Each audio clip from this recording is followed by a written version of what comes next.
Welcome everyone to Choice Boards and Hyperdocs. Today's session, my name is Adam Seipel. We're going to go ahead and get started.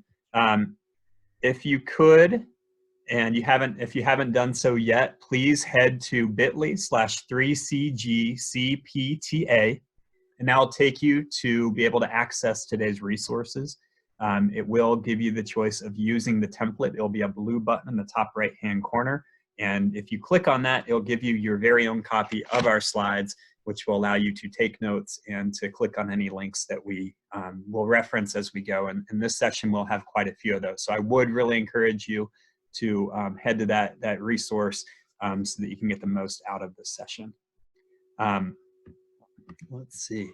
Okay, and my friend John Mitchum has posted that into the chat. John is going to be our moderator today. So if you have any questions, I'm going to run through this real quick. So I'm going to stop my screen share for just a second. And if you can head back to our Zoom, at the bottom of the screen when you're in there, you'll see that we have a toolbar. And in one of these options is chat. So this is going to be the place for any questions that you have. I am not going to stop every time there's a question. John will be able to respond to those questions and pass them along to me if there are any that we need to address full group, or if there are any that he's unaware of. So with that, again, right now on my screen, you can see, or on your screen, you can probably see some of our friends at the top of the screen, or maybe you have the grid view or gallery view going right now. At the bottom of our screen, we have the chat and a couple other choices in there too. All right, so at this point, I'm going to begin my screen share, and we'll get rolling. Okay, so again, my name is Adam Seipel. I am a learning technology integrator in Albemarle County Public Schools. I've lived in Virginia for about 4 years now. I've loved our time here in the state. It's been great. This is my family. I have Miles, a first grader, Carter, a 3-year-old. If you hear any fun noises in the background, it's probably that crew. And this is also my awesome wife, Amy. She is an elementary teacher here in Waynesboro, where we live. We're a family of educators. We love it. We love being able to teach. We love being able to learn. And I'm excited to be here with you right now. If you've been in my other sessions, you've certainly seen this before, but I do like to ground all of them with these agreements. And the very first one is grace. Grace as we're trying new things. Choice boards and Hyperdocs, there's a lot of new skills and trying new ways of organizing our content and releasing some of the control when we start moving into choice for our students. And so give yourself grace. Try something. Maybe it doesn't work out the first time, and just give yourself that option to put yourself in that vulnerable position right now. Give grace to your students and their families. They're going through a lot. Parents are facing the new barrier of trying to be the educator at home in a different context than what they've done before. So really try to give them that grace. Grace to your peers. Some of them might be challenging you to try something new. Some of them, maybe you're encouraging them to try Hyperdocs tomorrow, and you're like, hey, we really need to try this out. It's going to help our kids. Give grace to one another. Also grace if in the background of someone's house, there's someone walking through. My 3-year-old is potty training right now. Fun conversations abound in this house right now. So grace, grace, grace. The next one is ask. Be your own advocate. So if you have that question, please drop it into the chat so that John can help you. And we are truly here for you. If you run into a question tomorrow or 4 weeks from now and you're trying out some new part of a choice board, shoot me an email and I'm here to help you. Try something new. In today's session, we're going to be looking at a lot of different formats for what a choice board or a Hyperdoc can look like. We're going to be looking at some different tools that you might choose to integrate. Please do try. If you're in my previous sessions, you probably have heard me talk about what's your one new thing, and we will pause at different points to hear that from you. But I do hope that you have at least one thing that when we're done, you're like, that's my jam. I'm going to make it work for me. The next is support. We're here to support you, but also think, who can you support when we're done? Who can you share these resources with? Who can you tell, hey, May 6th, Adam is doing this again. You need to go sign up for it. Who are you going to say, hey, there's a video of Adam doing this session. I really think that you'd benefit from the part looking at how we do Hyperdocs. And yes, Carter. Yeah, Carter. Why am I locking the door? Okay, this is fun. All right, so we're learning together. Okay,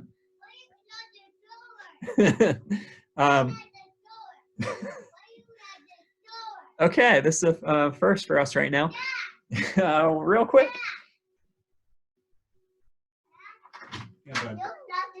Okay, do you want to say hi to 100 people? Okay.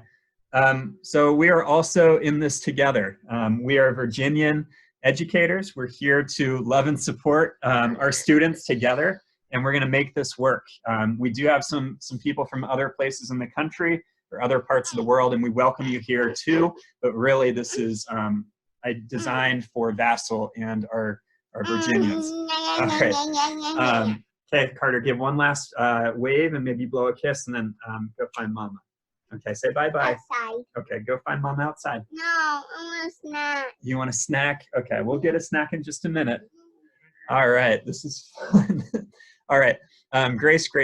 Okay, so I want to start off with this short little quote from Carol Ann Tomlinson. Teachers in the most exciting and effective differentiated classrooms don't have all the answers. What they do have is optimism and determination. And we do have optimism and determination. We all face challenges as we're teaching and trying to serve our students, especially right now. And we can do this. And I really feel that choice boards and Hyperdocs allow us to continue to differentiate, even though we're not physically in the same classroom as we might have been a few months ago. Today's session, we're kind of dividing it up into 4 different places.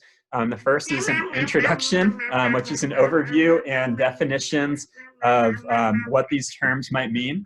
We're also going to, then we're going to move into our choice boards first and see a few different layouts of those. After that, we'll get into Hyperdocs, and then also we'll wrap up and have time for feedback and questions. All right, so Carter is now with us again. This is fun. Here we go. All right, so our introduction, we are starting off by just a real quick definition of what choice boards are. You may know this from a different term of learning menu, and these allow us to look at how the content is presented to our students, how our students are processing the information, and what type of product they're putting out from this. So if you were just in the assistive technology and UDL session, these are pretty similar terms to what we talked about in there, but applied in a slightly different way. With this, students might select one or more methods of engaging with our content. And choice boards started in a physical format, but now we can use them for using technology to really enhance them. And finally, it allows us to place value on our students' gifts, their interests, and personality. So we know that our young people have lots of personality, lots of interest, and we're going to be able to utilize and build upon that during this time. All right, the next thing that we can do that we're going to talk about is Hyperdocs. And I really like to think of these, when I made the shift in my pedagogy from thinking about making lesson plans that are about me as a teacher and what I'm doing, to starting to make learning plans for my active learners in my classroom, designing for the 24 people who are in the room instead of the 1 person in the room. That was a huge shift in my mindset. Doing professional development, huge shift there. Being in the classroom, it became a lot different as well.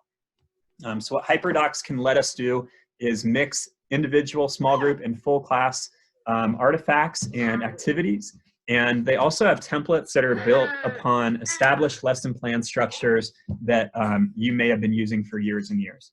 I'm going to shoot a quick text to my wife, and then we'll continue on.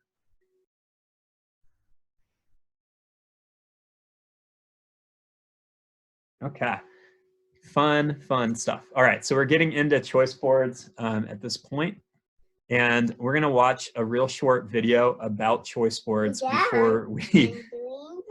before we start looking at some examples.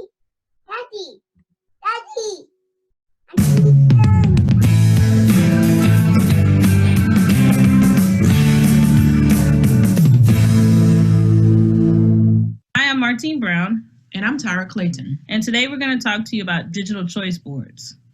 Digital choice boards, they allow students to choose an activity or activities that will complete for an assignment or to demonstrate understanding. Digital choice boards, students can choose activities that can be described or hyperlinked.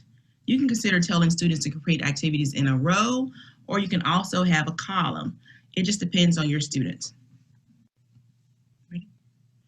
Each column or row on digital choice board can be focused on a particular skill or standard. When we take a look at an example like the one listed, you can organize your choice board into a 9-square model and 3 in a row. Teachers can choose what they want to differentiate. For examples, you can differentiate what students will produce, like this example, where students can produce different types of creations, or how students will engage with different learning styles, which level of complexity students are ready for, or which activities appeals to the students' interests. For a copy of this Show What You Know, and we will get back to some examples that look very similar to the one from this video in just a second. Sadly, I know the chat might be sad about this, but Carter is back with Mama. So who knows, maybe he'll make another return, but for now, we're gonna just continue on ahead. All right, so on slide 11, this is where we start to have some examples, and this is gonna be a little bit of a free exploration. I'm going to give you guys about 3 minutes. The two slide, and I'll go ahead and let you know. We're going to have, I'll say 5 minutes to go and look at the resources that are on slide 11. So 2 of them are linked here. We also have options on slides 12 and 13. So some of these options are linked, others are just images that you can go and take a look at. There are many different views of what a choice board can be. When we're done, we're going to come back together and kind of debrief on what some of your favorite ones were. So let's pause and just make sure that I would like one person to unmute and just tell us how we're going to be spending the next 5 minutes or so.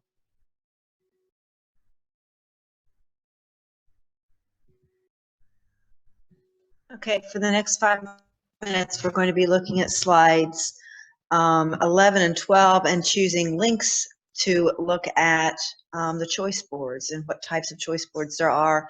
And then we will continue on in about 5 minutes and talk about those choice boards that we like and that are of interest to us. Honey, that is awesome. Thank you so much for sharing. So again, if you are brand new to it, I would really encourage you to start with this first tic-tac-toe board.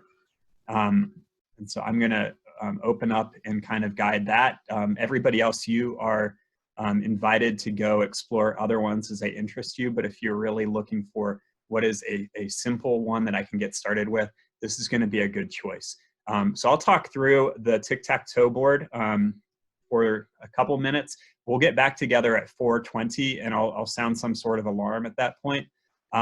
So if you are brand new to this, and I know a lot of us probably are, let's go ahead and click on that tic-tac-toe choice menu.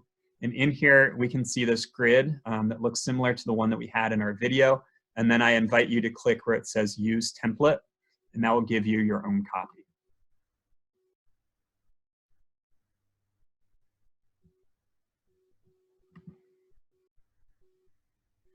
And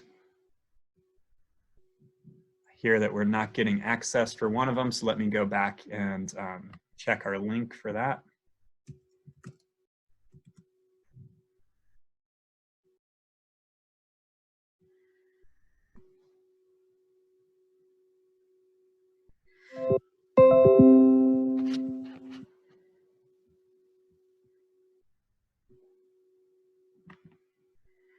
Okay. So in just 1 second, if you refresh the 4Cs one, you should again have access to it. Okay, so it seems like a few of these may not have been giving access, but 4Cs is good to go now. And whole person is not linked.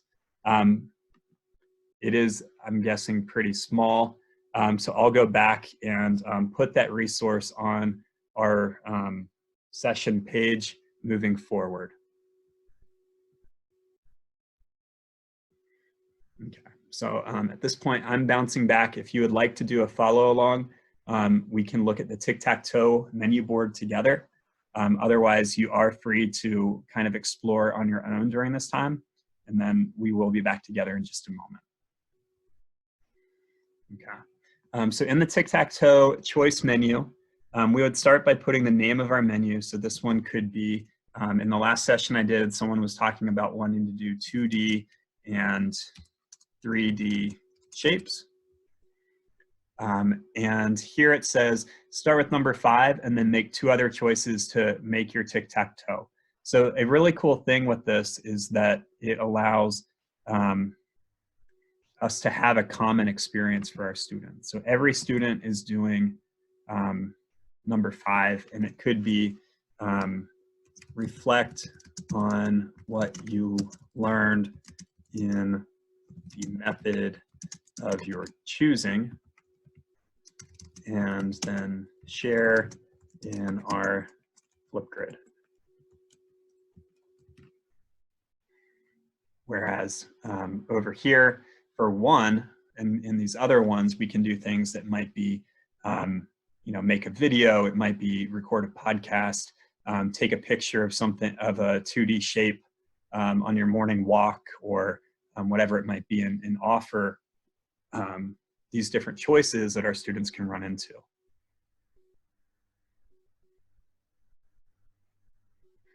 All right, so again, at 4:20, we'll come back together and talk through the experience, and then we'll dive deep into some of these.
I saw a question in the chat that we'll get to in just a second. So thank you, Sitha, and we'll get back to that in just a moment.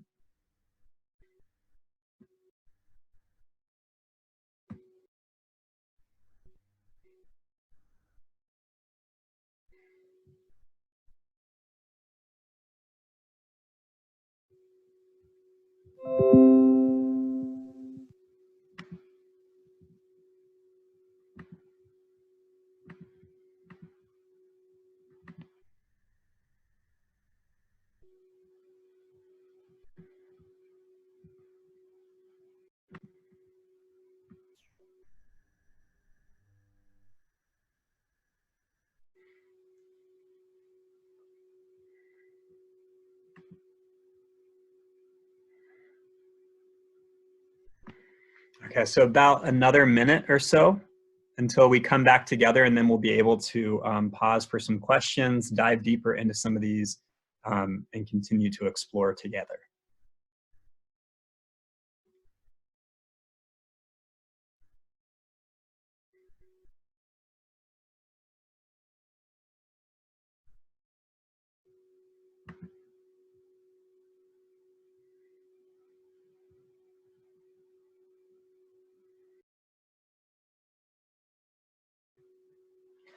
Okay, so at this point, we're going to come back together. The very first question that I saw in the chat, and we will get to some more of them, but I did want to address it full group. If you are going to begin, if this is your very first time doing a menu board, this is probably the most commonly used style that I've seen, and this is created by Casey Bell. There are many forums out there.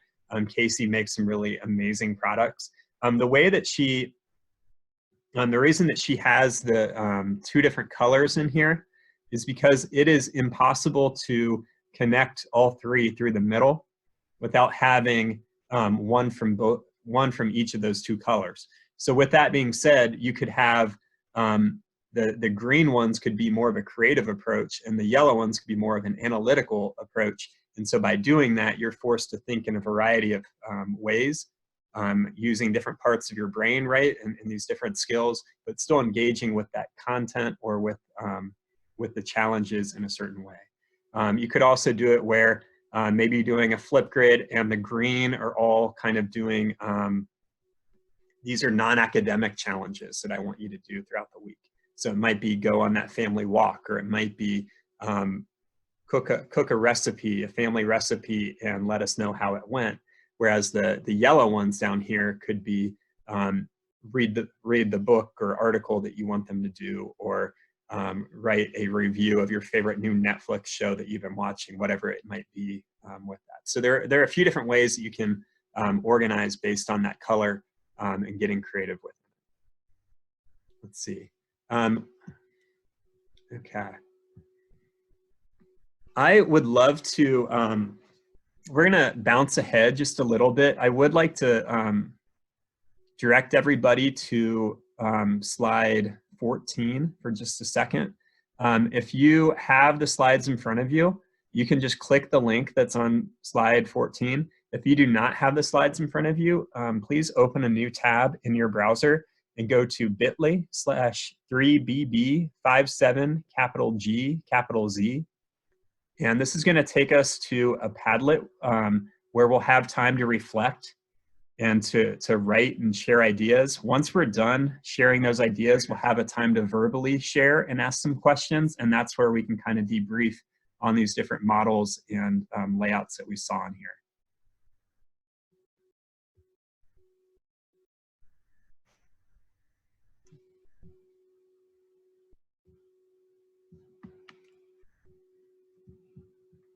And I'll leave my screen up for just a second longer so that we can get that link in case you need it. It is linked on slide 14. Again, it is bit.ly/3bb57gz with the G and Z being capitalized.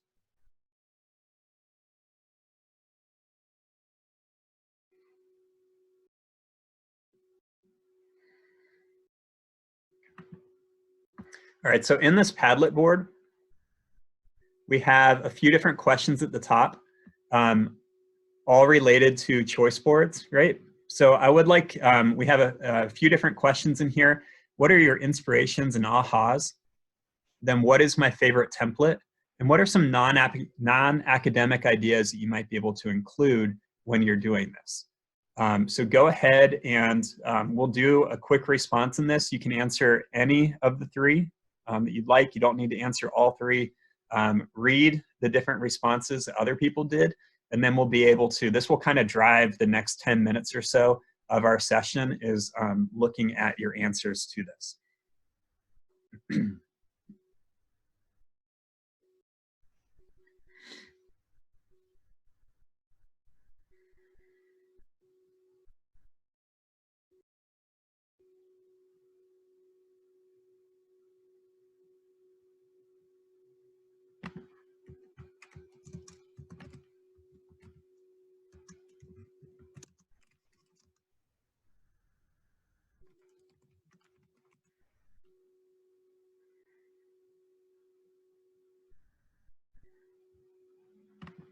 Okay, so looking back at the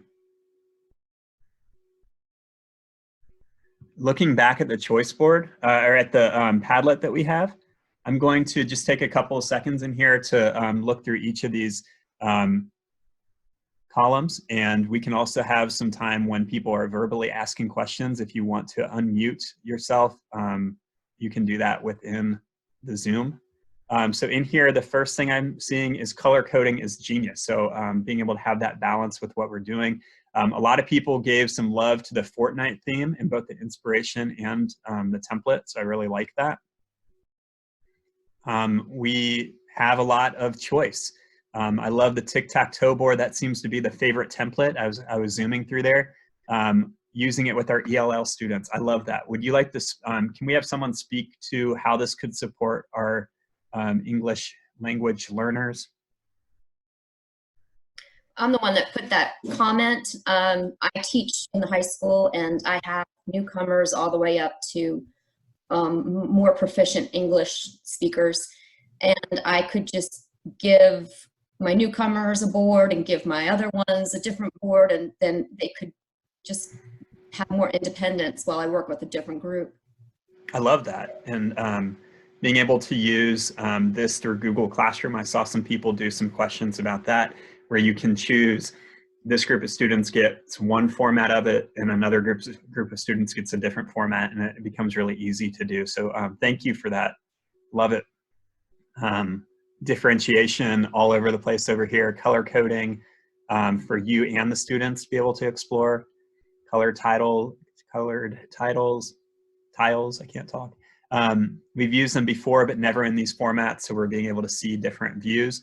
My wife's school district, they're doing all choice boards as well, and I really wish that she could be in the session right now, because just being able to see the variety of ways that we can organize it for our kiddos. Looking back here, we have a district that's using a lot of PBL and deeper learning. Our state is really emphasizing 5 C's at college and career readiness, so our profile of a graduate. So building off of that, I thought would be really helpful. Lots of tic-tac-toe folks. Later on in our session, and I'll say it again and again, do something simple, right? So we can do that tic-tac-toe board, start somewhere simple, and then you can continue to extend and try out different things as you go. Getting that entry point of tic-tac-toe, it's building off of a game that our students are probably familiar with. And then, 2 or 3 weeks from now, we might be able to move into that Fortnite one that we're building up, or move into the Edflix one that is a little bit more ambitious. We see the Fortnite one because they like the setup. Absolutely. We got another call out for or shout out for the 4 C's. And then we have Teresa talking about why Google Slides works so well. What are some reasons that you think doing this in slides instead of in a Google Doc, why could that be beneficial? And this can be to anyone. Go ahead. So I've used choice boards before, and for some kids, it's seemingly overwhelming. Mm-hmm. Not to know where to go next, or just to have too much of that free choice of what they're supposed to do next. And Mm-hmm. with Google Slides, it just kind of lays it out smoother for those folks whose brains work that way. I love it. Thank you. I also like the benefit of Google Slides. We can it's easier for us to put in a video that might go along with some of the content. So whether it's content for it's instructional content, or maybe you put a video in there that explains how they're supposed to use the choice board. And that's the first slide they see, then they go to the next one, and it starts to have those choices laid out for them. So we can really use different types of tools like slides to take it to the next level. The Let's Get Started one. Yeah, I saw that a couple days ago. I loved finding these resources. So there was this slide deck template on slide 12. And when you go there, from Slides Mania, I'd never heard about this resource until a couple days ago. You can build it, your students pick which of the choices they want. It gives you step through guides of how to add audio in here, how to add video. So cool. Loved this template. That's definitely one that I'll be passing on to my wife for her kiddos as well. All right. Don't know yet. Need to continue to explore a whole person since we work with students who have trauma. I really, I'm going to go back and try to find that whole person one and make a link for it. I did just see it on social media, but it was all activities about getting students to move, getting students to have some time of reflection. And it really was trying to honor that Maslow over Bloom's statement that we're hearing again and again. And I think rightfully so. Continuing on, lots of tic-tac-toe, 4 and 5 C's, absolutely. All right. The other resource I definitely want to draw attention to on slide 11, and then we'll have some more time that you guys can share. If you go back to slide 11 and click Shake Up Learning, this is going to take you to a whole bunch of other templates that are already built for you. And I got a few of mine from here. And once we go to this spot, you'll see that we have them for K2, 3, 5, 6, 8, and 9, 12.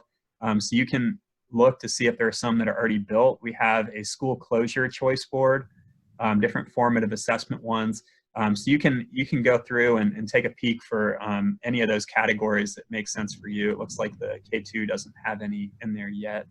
Hopefully these other ones do. Yeah, so we have a couple in 3, 5. Looking at the Great Depression. Oh man, that's too timely right now. We don't want to see that. But again, we just have a couple different formats that we can check out that might be helpful to you in the coming up. All right. So any final thoughts or questions about choice boards right now? This really was intended for me to just show you that there's not one set way that we need to do it. So like here we have the 1 point, 2 point, and 5 point, and each week they need to complete 5, and it could come from any of these 3 sets of choices. They could do 5 1 point, 2 2 points, and 1 1 point, or just a single 5 point in any given week, and start to build up that way. But I'd love to hear any final thoughts or reflections from the group. You can turn your mic on and be able to share out for us. I have a question. The choice boards, they're not on the Google Class. You'd have to get them off of another website. Okay, so that's a great question. Choice boards, we'll start with the tic-tac-toe one, right? When we click on that, it gives us the option of using the template, so that blue button, and that adds it to our Google Drive. So once I've gone and filled in all of these different choices for my students, my next step would be going to Google Classroom or to my learning management system or my website, whatever means that you're using to get content to your students. So now I'm going to this classwork, create my assignment, and I would bring in my tic-tac-toe board to get it to my students. So in just a second, tic-tac-toe should pop up. Here we go. Okay. Add. Make the selection of make a copy for each student. So this might be April 27 through 30 choice board. Now it's going to all of my students. I could select more than one class if I have that, and then assign.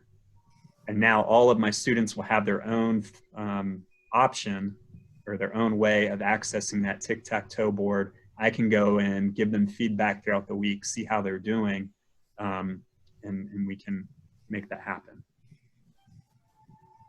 Did that make sense?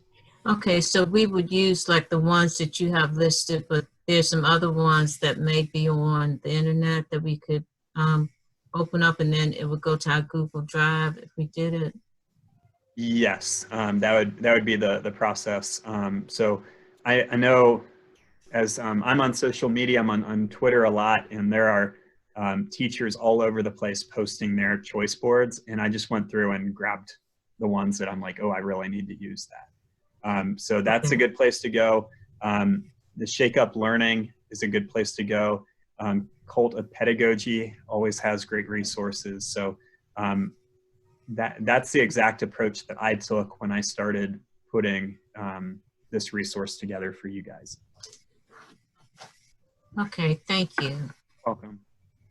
I also like on, and we'll continue on in just a moment, I like on slide, I think 14 or 13, how they give, they organize it by here's a no-tech option, a low-tech option, and a high-tech option.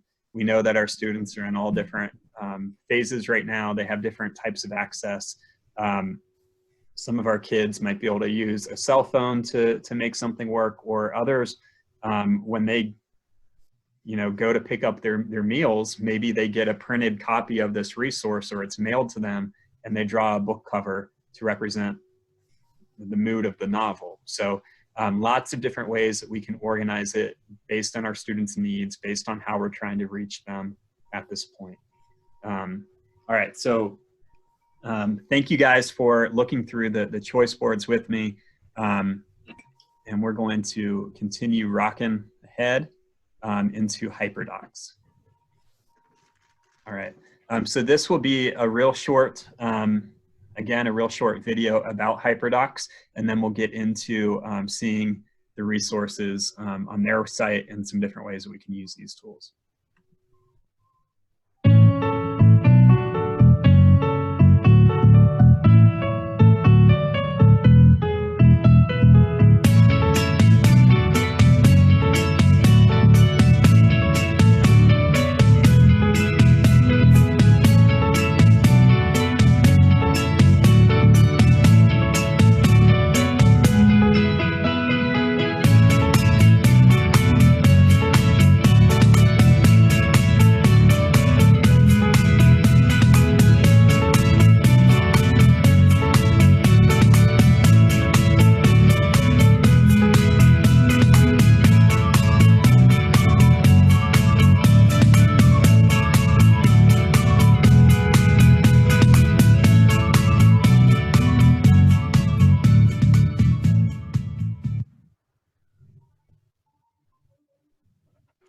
I'm going to go ahead and state that Hyperdocs and choice boards, there's going to be some overlap, and there are going to be some things that make them distinct. Instead of having the opportunity to just click through each one independently, I do want to run through some of my favorite templates of Hyperdocs. So I'm on slide 17, and we're going to start off with the Explore, Explain, Apply, and just kind of work our way down through these different templates. So let's go ahead and click on the first one, or you can just watch my screen. That's fine too. Are these links working that you guys can see them?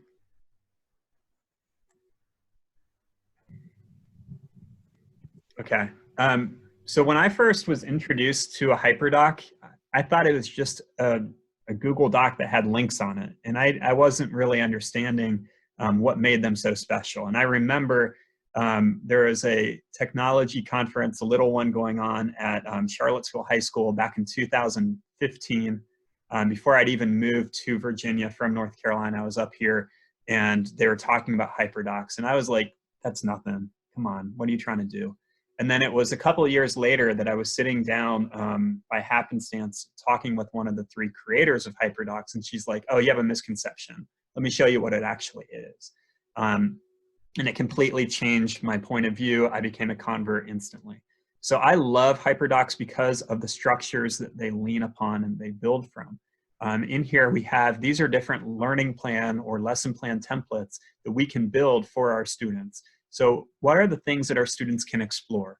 A lot of lesson plan templates start off with some sort of exploration. I'm a big fan of the 5E lesson plan template. Whenever I build professional development, I start off with 5E. I want to engage my learners. I want them to explore, explain, elaborate, and then evaluate. I always, build that structure out. So here they want our learners to explore a new concept, and then they have some sort of task that they need to do. So it could be they're responding to questions, or I used to think, now I think, or they're making a video, and we can put that in here. then we get into explain and we start to get into more of our content, and then they have their task again. Finally, we have apply. What are our students doing now that they have this new skill or knowledge?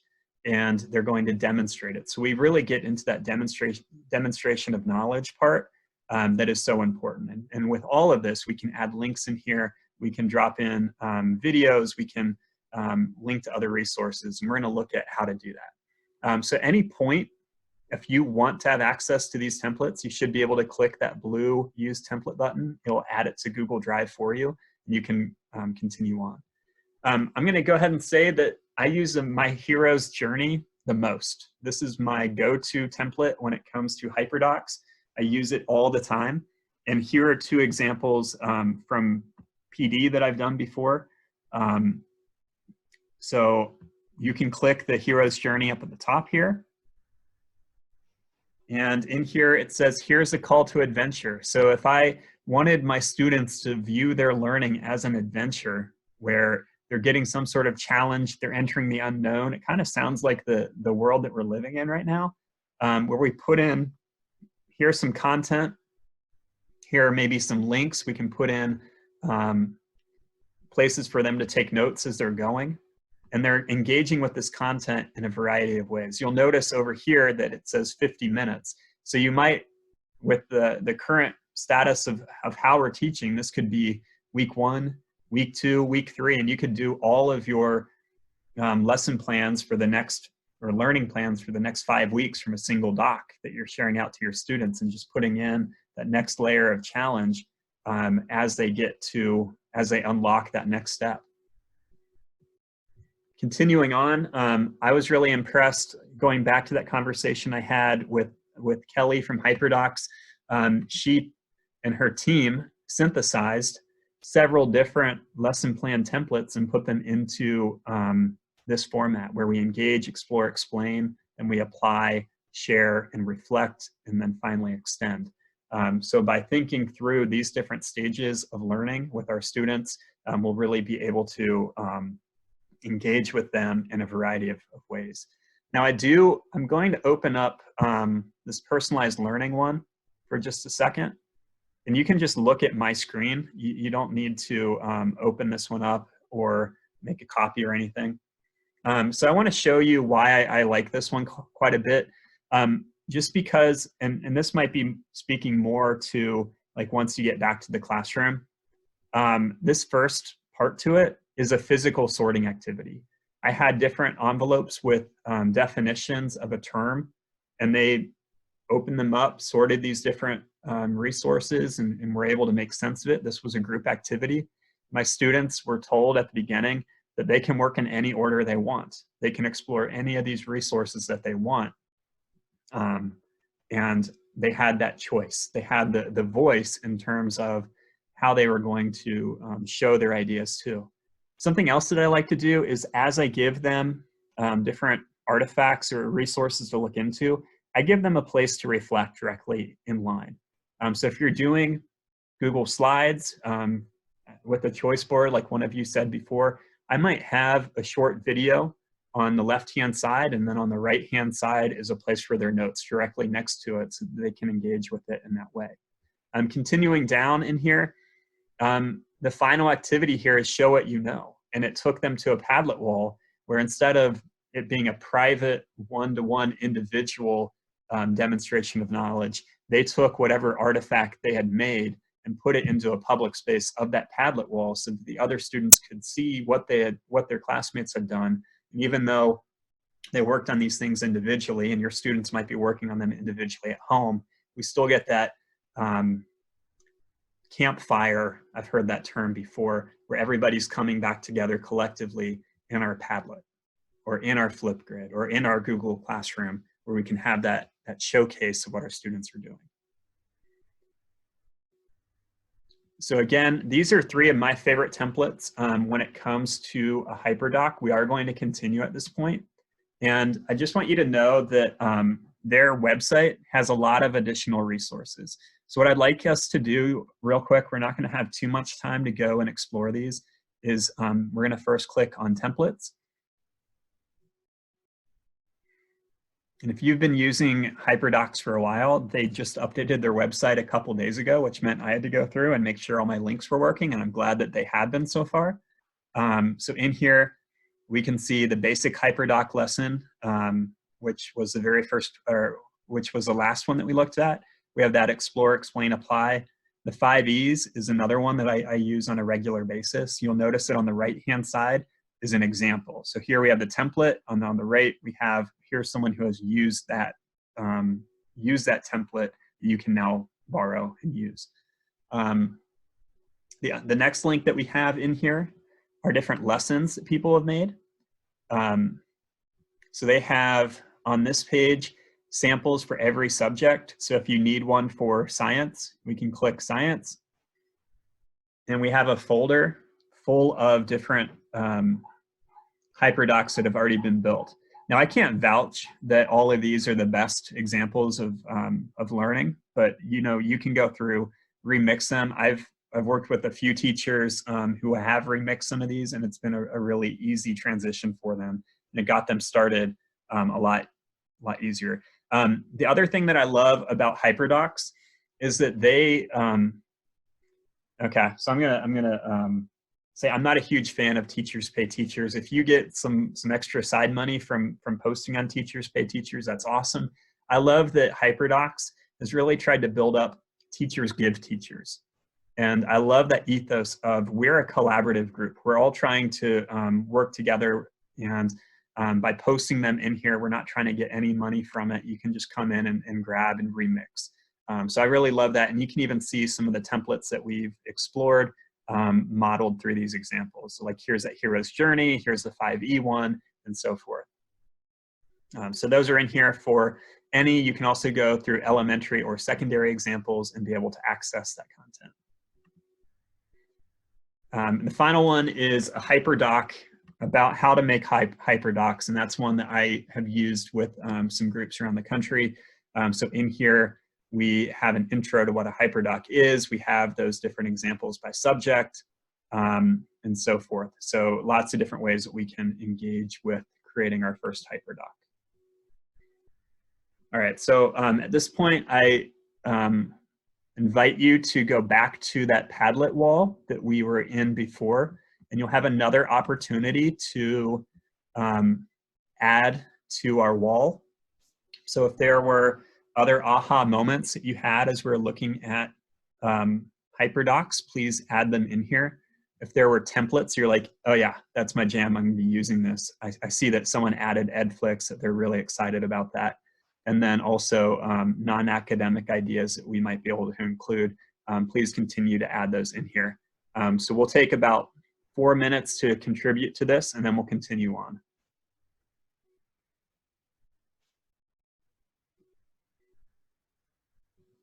And if you needed the link to get back to Padlet, I don't know if maybe you closed it out. My screen has it up right now. It's bit.ly/3bb57gz with the G and Z being capitalized. And again, we'll do a short reflection on those and then come back together.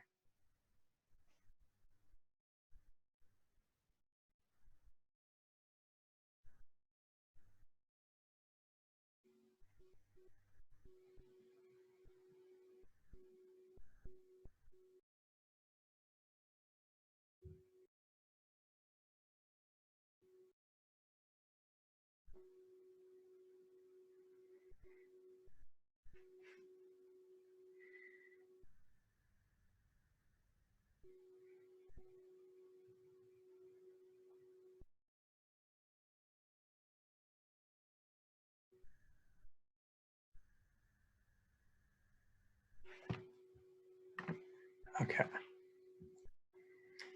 Cool. So let's go ahead and take, I'm going to start looking through some of our posts that we have in the Padlet. This might be the answer to sharing for our Virginia studies topics. I love that, being able to use these resources. This is all new to me. It's new to a lot of us. In our feedback today, I'm going to ask about what types of sessions you guys might be interested in that I could offer in the future. And if there's how do we take the concept of Hyperdocs and choice boards and start building we might be able to put on one of those sessions in the future. Whole unit planning, yeah, absolutely. Using that choice board for an extended amount of time, or using the Hyperdocs in that way. Wanting to try Flipgrid, I do have a session on that tomorrow. So if you can't get in, it will also be repeated on May 7th. I think there are a couple spots left. You might be able to join in. Hyperdocs are free, yay, we love that. Student-centered, I love that it's student-centered. Okay. We had to submit lessons for the whole rest of the year all at once. Wow, wish I would have known about it then. And that's a good thing. So this is a great opportunity. I've been really proud of my wife that she's started to build lessons for next year. And now's a really good time. Someone had a post about that. Hyperdocs weren't what I thought they were, but I'm using a version of them in my classes right now. Okay. Yeah, I like you, was definitely caught off guard when I saw what it was. And not as difficult as I thought. I love that we're realizing that too. All right, so some favorite templates. We see that there are great samples out there that we don't need to start from scratch. We can borrow what other people have done.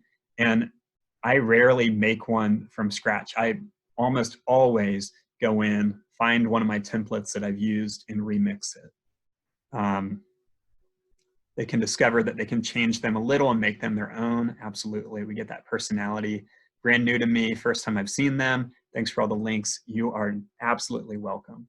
Over here with our non-academic ideas, being able to use culinary arts and Twitter posts, and having that balance of academic and non-academic with teaching art, absolutely. How can we use social media and doing sketch notes? And I love that topic, thank you. And we have building school community, and that's kind of where we're going to end today, is looking at school community with this. So I'm going to head back to our slides at this point and bounce forward a little bit. So how can we build community into our activities? And you saw in one of my examples how I used a Padlet. And even though we're doing these slides and we're all in different parts of the state, country, world right now, we were able to use a Padlet in the middle of these slides where 100 people or close to it were able to contribute ideas together. Some other ways that we can leverage building community, and this is a little bit of a sneak peek into tomorrow, is we can do discussion posts in Google Classroom or our learning management system. We can use Flipgrid, which is kind of like, can be used as a video discussion board that we can do. And we can also do shared notes and slides. And I would like you guys to just quickly click on shared notes and slides, or you can just look at my screen and that's fine. So in here, these are some slides that I did a professional development training in Rome, New York this past summer. And the very first thing we did was I gave my participants access to these slides, and they could go in and fill in who they are. I had never met them before, but imagine if we just do that with our students every week or two. And what have you learned? What have you done this week? And every student has their own slide. They're able to go in and contribute, and we can see who we are, what we're doing, and it can add a human element to it. So it really is, how can we leverage for some of these, the tools that we're already using, like Google Classroom and like Google Slides, or maybe it's how do I use something that's been around for a long time with Padlet, or maybe it's a new to you tool like Flipgrid. And again, how can we focus on that community, the balance of academic and non-academic learning during this time? So at this point, I do want to emphasize, please keep it simple. Offer yourself grace. Use some of those templates and formats that are already built for you. You do not need to start from scratch. You don't need to jump right to the Fortnite or Netflix one. Use the tic-tac-toe, use one of those learning plan templates from Hyperdocs, and I think you'll be in good shape. And then connect, get your community going with it. I know some of you are doing the session with me tomorrow about continuing community from home with Hangout or with Google Meet and Flipgrid. That will be on May 7th as well, repeated, and a video recording of that will be live if you're not able to make one of those sessions. So I do want to say a huge thanks to John Mitchum for moderating today, being able to field all those questions that are coming through. Eric Johnston's also been helping us with that task over the last week. I'd like to thank Carter for making a short appearance with us. Thank you to Pam Moran and Liza at Vassal for putting this on for all of you. And I'd like to thank them for reaching out to me to come alongside you and work with you today. I do want to, you can stick around and ask any questions that you have. You can also reach out to me at Adam Seipel on social media or adamseipel@gmail.com. You can email me at any point. Please scratch the adamseipel.com. That's not live quite yet. It will probably be up and running shortly, but not quite yet. The final thing to know is I would love to get your feedback. So on this final slide, if you have the slides up, you can just click the link. Otherwise, please go to bit.ly/VassalBack, VASCLBACK. And that'll take you to a short form where you can tell me what went well, maybe some things to improve. I also mentioned before that you can put in, here are some session suggestions that you might want me to cover in the future. And that's also where you can get a renewal credit certificate that will be mailed to you or emailed to you almost instantaneously. Thank you all for joining me today. Please go through these resources, find something that works for you, that will work for your students. Give yourself